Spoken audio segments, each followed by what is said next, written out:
নমস্কার, শুভ সকাল বন্ধুরা। কেমন আছেন আপনারা সবাই? আমি সুপর্ণা, আমার এই ঘরে বাড়ি চ্যানেলে আরও একটা নতুন ব্লগে আপনাদের সবাইকে স্বাগত জানাই। আর সাথে জানাই হ্যাপি সানডে। আজকে তো রবিবার, তো রবিবার মানে একটু তাড়াহুড়ো থাকে, কারণ মেয়ের তো সকাল সকাল টিউশন থাকে। আমার শুধু শনিবারটা একটু তাড়াহুড়োটা কম থাকে, বাদ বাকি তো সোম থেকে রবিবার পর্যন্ত প্রত্যেক দিনই তাড়াহুড়ো। তো যাই হোক, অনেক সকালেই উঠেছি ঘুম থেকে। ওঠার পর এই যে টিফিন বানাবো, কারণ মেয়ে তো এখন খেয়ে যাবে, সে আস্তে আস্তে তো 3:30 বেজে যাবে। তো যাই হোক, টিফিনটা বানিয়ে দেবো। আর আজকে ভেবেছি একটু গরম গরম লুচি বানাবো, লুচি আর আলুর তরকারি। তো চলুন সকাল সকাল দিনটা শুরু করি। ঘড়িতে এখন হয়েছে 7:30। তরকারিটা আমার হয়ে গেছে। এপাশে ভাবলাম গরম গরম ওদের জন্য লুচিগুলো ভেজে দিই।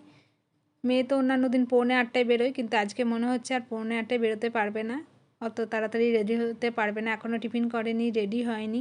জোর করে স্নান করতে পাঠিয়েছি, কারণ ফিরতে ফিরতে অনেকটা লেট হয়ে যাবে।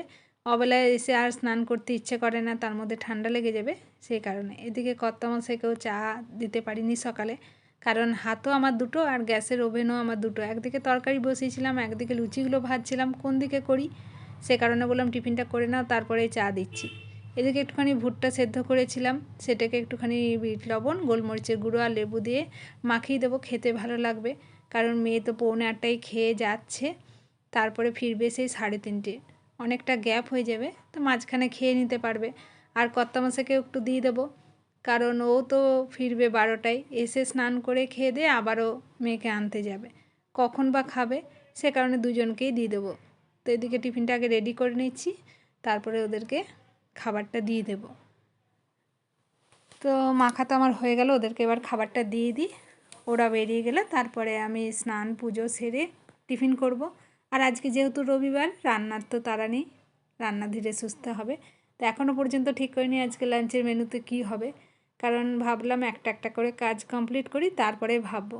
একেবারে কাজের পাহাড় যদি মাথায় নিয়ে নিই, তাহলে প্রচণ্ড টেনশন হয়ে যায়। সে কারণে মনে হয় যেন একটা একটা করে কাজ গুছিয়ে নিই, তারপরেই দেখা যাবে কি হবে। স্নান পুজো সেরে গরম গরম লুচিগুলো ভেজে নিয়ে বসে পড়েছি টিফিন করার জন্য। ঘড়িতে কিন্তু এখন হয়ে গেছে 11টা। প্রত্যেক দিনই আমার এই টিফিন করতে 11টা বেজে যাচ্ছে। এই ঠান্ডার জন্য সকাল সকাল স্নান করতে পারছি না, যার জন্য সব দিকেই আমার দেরি হয়ে যাচ্ছে। যাই হোক, টিফিন করে রান্নাটাও তো বসিয়ে দিয়েছিলাম। ডাল আলু পোস্ত হয়ে গেছে। এপাশে বিট আর গাজরটাকে গ্রেট করে রেখেছি, এটা ভাজবো। আর এই যে বাঁধাকপির পাতা, ফুলকপির ডাঁটা, বেগুন, শিম, কুমড়ো, একটুখানি আলু সব দিয়ে একটা চচ্চড়ি বানাচ্ছি। আর এই যে ভাতটা হয়ে গেছে। তো বিট গাজরের এই রসটাকে চেপে বার করে নিচ্ছি।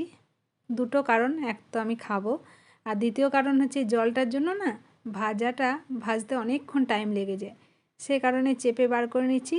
জলটাকে ছেঁকে খেয়ে নেব। খাওয়া তো পেটের পক্ষে খুবই ভালো, স্কিনের পক্ষে, হেয়ারের পক্ষে। তো সে কারণে ভাবলাম খেয়ে নিই। আর ওটাকে ভাজা বানাবো, একটুখানি কালো জিরে কাঁচা লঙ্কা ফোড়নে দিয়ে এই যে ভাজাটা হওয়ার জন্য বসিয়ে দিয়েছি। আমার মেয়ে তো খেতে খুব ভালোবাসে, আর একটুখানি বাদাম দেব, তাহলে আরও বেশ ভালো লাগে। এই হচ্ছে আজকে লাঞ্চের মেনু। তো চলুন এটা আবার খেয়ে নিই, ফার্স্ট টাইম খাবো।